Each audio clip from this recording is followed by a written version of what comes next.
Ang maluwang at matiwasay na pagsasama unti-unti raw naging bangungot para kay Joy nang mawalan ng trabaho ang kanyang kinakasama na si Jeffrey. Madalas na raw kasing malango ang haligi ng takanan at dito na raw siya nakatatanggap ng hindi magagandang salita. Dahil dito, nagpasya si Joy na iwanan si Mister maging ang kanilang 3 anak pero makalipas ang 8 buwan. Nagpasya si Joy na ipaglaban ang karapatan niya bilang ina ng mga bata. Ano naman kaya ang masasabi ni X sa kanyang comeback? Sa loob ng 14 na taon, naging matiwasay ang pagsasama ni na Joy at Jeffrey. Hanggang magbunga ng 3 supling ang pag-iibigan nila. Pero, nag-iba raw ang lahat noong 2020 nang mawala ng trabaho si Jeffrey. Wala po kasi siyang trabaho, tas palagi po siyang nagiinom, naglalasing. May times po na nasasaktan po niya ako. Nag-iba po kasi yung ugali niya. Parang nagkalabuan na po kami. Nitong March lang po ngayong taon, naghiwalay po kami. Si Jeffrey nagsimula raw mahumaling sa pag-iinom at sa tuwing nalalasing. Si Joy daw ang napagbubuntungan. Ito po, yung lasing na lasing po siya. Ayan po. May trauma na po ako sa kanya.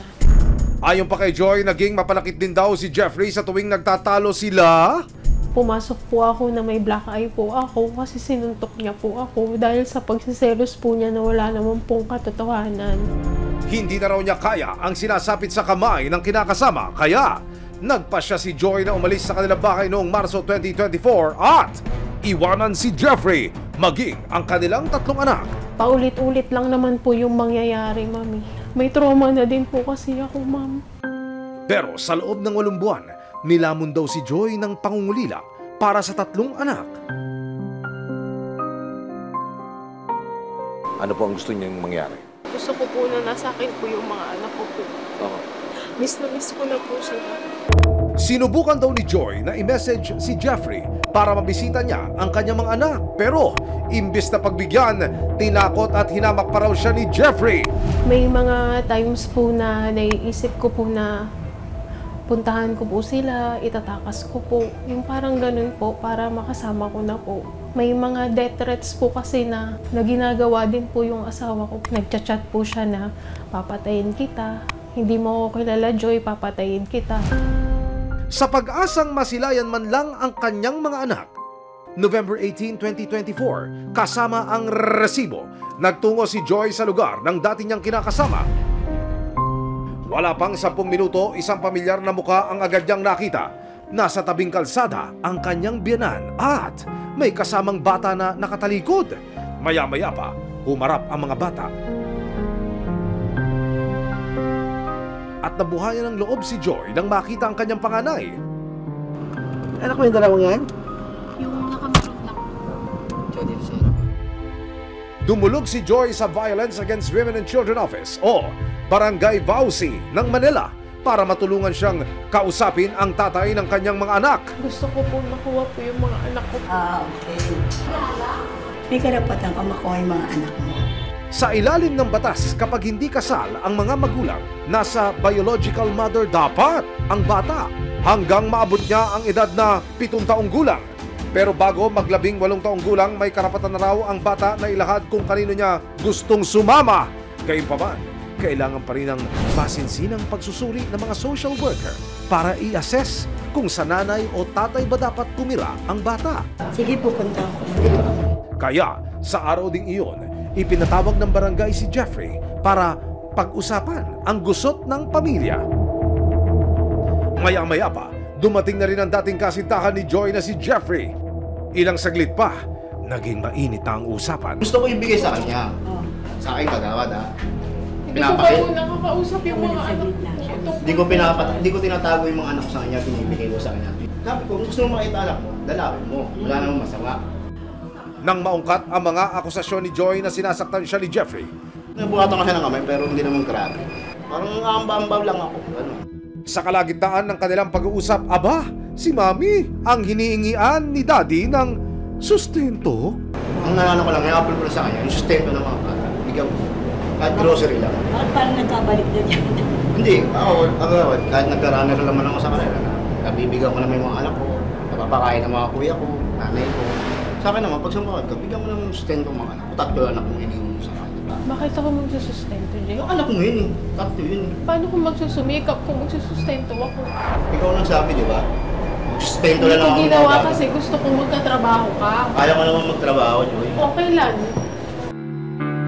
Matapos ang harapan ng dating magkasindahan, ipinatawag ng barangay VAUSI officers at social workers ng District Social Welfare Office sa mga bata para magkaroon ng inisyal na evaluation at assessment.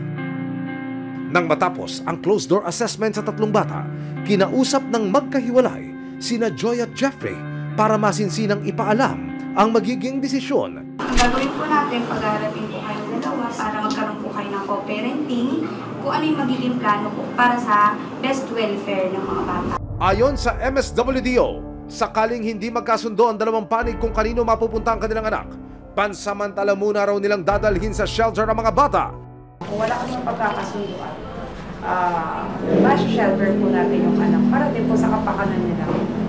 Dahil sa mga natuklasan ng District Social Welfare Office sa mga saalubin ng mga bata, inirekomenda nilang kay Jeffrey muna maninirahan ang tatlo nilang anak. Explain lang din namin sa iyo, mami, kung bakit hindi namin agad kayang ibigay sa inyo. In the first place po, sa abandonment po kasi 3 months and up. So, 8 buwan nyo pong naiwan yung mga bata nang hindi na paliwanag sa kanila. Sa ngayon po, ma'am, okay lang naman po sa akin na nasa kanya po muna yung bata habang nasa proseso po. Ayon kay Jeffrey, marami naman din daw tutulong sa kanya para mabuhay ang kanyang mga anak. Matapos ang magkakasunod na assessments at pakikipag-usap ng mga social worker kanila Joy at Jeffrey, dumating ang kanilang mga anak.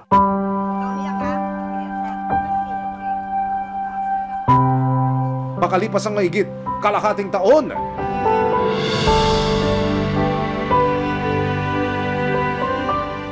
naiyakap muli ni Joy ang kanyang mga anak.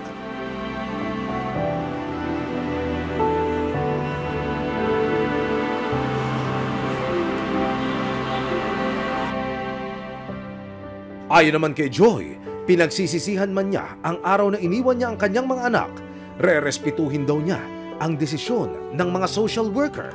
Sa ngayon kasi, sir, pansamantala po nasa kanya po muna.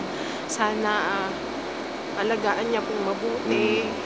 Tayo po ay narito sa kanilang tanggapan para personal na masaksihan kung paano naman ipapaliwanag ng mga social worker sa ina ng bata yung laman ng evaluation, kung paano ito mas magaang na may papaliwanag sa nanay kung ano ngayon nakatayuan ng kanilang naging pasya at desisyon. Ano po yung resulta ng assessment? Ngayon po, na-interview naman natin yung isa sa mga anak. So, ang gusto lang sana talaga ng mga anak, sila po ay magkasama-sama ngayong Pasko. Ma-reunite po. Willing po si tatay. So, yun din po yung itatry din natin with the mother, kung ano po yung pakiramdam niya. Kasi lagi naman nating priority, best welfare and interest po ng mga bata. November 19, 2024, nagtungo ang social workers ng Manila District Social Welfare Office o MSWDO sa bahay ni Jeffrey para kamustahin ang mag-aama. Kamusta naman yung pagkatapos po na nangyari kagabi? Kamusta naman po pag-uwi nyo dito tungkol sa mga bata? Nakulat din po, hindi ako nakatulog sa gabi. Saka siya kakaisip sa mga anak ko.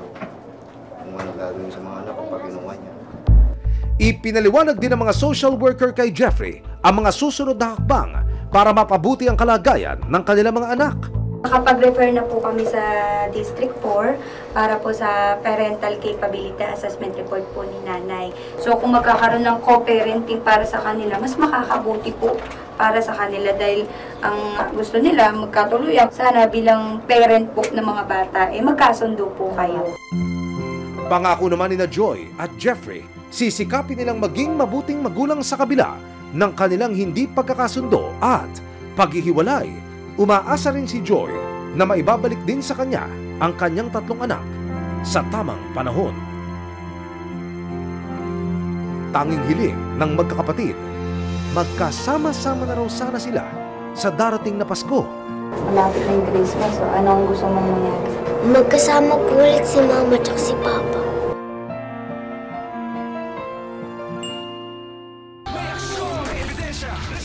walang lusot ang may